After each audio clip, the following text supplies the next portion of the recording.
अस्सलाम वालेकुम साथियों। बिहार विधानसभा चुनाव में असदुद्दीन ओवैसी की एमआईएम पार्टी को काफी बड़ी कामयाबी मिल सकती है। यहाँ पर नीतीश कुमार से नाराज मुस्लिम नेता एमआईएम पार्टी का दामन थाम सकते हैं। यहाँ पर एमआईएम पार्टी में एक पूर्व विधायक नीतीश कुमार की पार्टी के शामिल हो सकते हैं। सोशल मीडिया के अंदर चर्चा चल रही है। ये विधायक है मास्टर मुजाहिद आलम। मास्टर मुजाहिद आलम एक जाना माना चेहरा है सीमांचल के इलाके के अंदर, और वो कोचाधामन विधानसभा सीट से 2 बार विधायक भी रह चुके हैं। मौजूदा वक्त में वो जेडीयू के प्रदेश के उपाध्यक्ष है।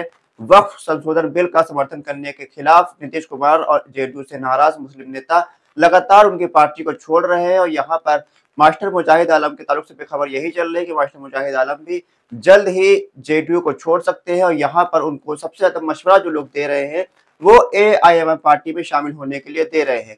एमआईएम पार्टी सीमांचल के अंदर काफी ज्यादा मजबूत है। पिछले बार भी एमआईएम पार्टी ने यहाँ पर 5 सीटें जीतकर सबको चौंका दिया था। इस बार भी एमआईएम पार्टी ने यहाँ पर चुनाव लड़ने का ऐलान किया हुआ है। बात करें मास्टर मुजाहिद आलम के बारे में, तो मास्टर मुजाहिद आलम ने 2010 के अंदर पहले चुनाव लड़ा था। पहले वो टीचर थे। टीचर से उन्होंने अपना रिजाइन देकर राजनीति में आए थे और यहाँ पर जेडीयू पार्टी में शामिल हुए थे। उसके बाद 2010 में पहले चुनाव लड़े। हालांकि वो चुनाव हार गए, लेकिन वहां पर अख्तुल इमान साहब ने चुनाव जीता था। 2014 में जब उपचुनाव हुआ, जब अख्तुल इमान साहब ने अपनी सीट छोड़ दी थी लोकसभा चुनाव लड़ने के लिए, तो यहाँ पर उपचुनाव हुआ था। उपचुनाव के अंदर भी मास्टर मुजाहिद आलम ने जीत हासिल करी थी। यहाँ पर मास्टर मुजाहिद आलम को पहली बार विधानसभा चुनाव के अंदर जीत मिली थी। इसके बाद 2015 में होने वाले विधानसभा चुनाव में भी अख्तुल इमान साहब को हरा कर इन्होंने जीत हासिल करी थी। यहाँ पर 2015 के अंदर अख्तुल इमान साहब एमआईएम पार्टी के उम्मीदवार थे, लेकिन एमआईएम पार्टी यहाँ पर जीत नहीं पाई थी। अख्तुल इमान साहब यहाँ पर दूसरे नंबर पर रहे थे और मास्टर मुजाहिद आलम ने ये सीट जीती थी। लेकिन 2020 के होने वाले विधानसभा चुनाव में असदुद्दीन ओवैसी की एमआईएम पार्टी की लहर में यहाँ पर एमआईएम पार्टी के सिंबल पर इजहार अस्पी एमआईएम पार्टी के प्रत्याशी चुनाव जीते और मास्टर मुजाहिद आलम जेडीयू के प्रत्याशी दूसरे नंबर पर रहे थे। 2024 को होने वाले लोकसभा चुनाव में भी जेडीयू ने इनको अपना लोकसभा का उम्मीदवार बनाया था, सांसद का प्रत्याशी बनाया था। हालांकि ये चुनाव नहीं जीत पाए, लेकिन इनको तकरीबन 3.5 लाख वोट मिला था और ये दूसरे नंबर पर रहे थे। अख्तुल इमान साहब को 3,10,000 वोट मिला, वो तीसरे नंबर पर रहे थे। ऐसे में जो मास्टर मुजाहिद आलम है काफी ज्यादा पॉपुलर चेहरा है, काफी मजबूत और जमीनी नेता माने जाते हैं, खासकर से सीमांचल के इलाके के अंदर। और एक कोचाधामन विधानसभा सीट के अंदर एक बड़ा चेहरा है। कोचाधामन विधानसभा सीट पर एमआईएम पार्टी काफी ज्यादा मजबूत है। यहाँ पर एमआईएम पार्टी को काफी अच्छी कामयाबी मिली है। 2019 में जब यहाँ पर लोकसभा चुनाव हुआ था, यहाँ पर एमआईएम पार्टी के प्रत्याशी को सबसे ज्यादा वोट मिला था। 2020 में एमआईएम पार्टी ने सीट जीती थी।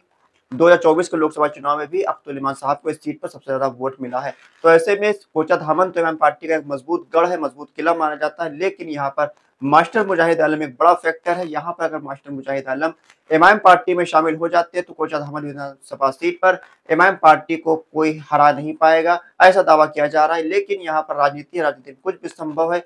मास्टर मुजाहिद आलम के ताल्लुक से भी कोई खास उन्होंने रिएक्शन नहीं दिया है। उनसे पूछा गया मीडिया की तरफ से कि आप क्या फैसला लेने वाले, हो सकता है कि आप जेडीयू को छोड़ दें, तो उन्होंने ये साफ कहा कि हम मशवरा कर रहे हैं, लोगों से, नए लोगों से मिल रहे हैं, जिम्मेदार लोगों से मिल रहे हैं और मशवरा करने के बाद ही आगे का फैसला लिया जाएगा। और यहाँ पर देखने वाली बात यह है कि उन्होंने यहाँ ये भी बात कही कि उससे कई लोग कह रहे हैं कि वो एमआईएम पार्टी में शामिल हो जाए, कई लोग कह रहे हैं कि जनसुराज में शामिल हो जाए, तो कई लोग उनको आरजेडी कांग्रेस में शामिल होने के लिए प्रस्ताव रख रहे हैं। लेकिन आखिरी फैसला किसका होगा वो मास्टर मुजाहिद आलम सोच समझकर फैसला लेंगे।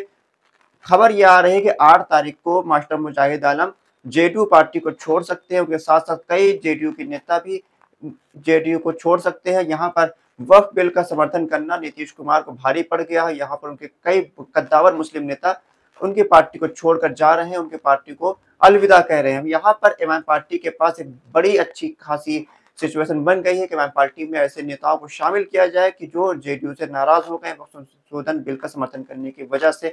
और यहाँ पर एमआईएम पार्टी काफी बड़ी कामयाबी हासिल कर सकती है 2025 के होने वाले विधानसभा चुनाव के लेकर। विधानसभा चुनाव अक्टूबर या नवंबर के अंदर होगा। एमआईएम पार्टी ने ऐलान किया हुआ कि यहाँ पर उनकी पार्टी 40 से 50 सीटों पर प्रत्याशी उतारेगी। अब देखना होगा कि मास्टर मुजाहिद आलम का अगला कदम क्या होता है। आपकी क्या राय है, मास्टर मुजाहिद आलम को एमआईएम पार्टी में शामिल होना चाहिए या नहीं होना चाहिए? अपनी राय कमेंट बॉक्स में हमको लिखकर जरूर बताइए। खुदा हाफिज।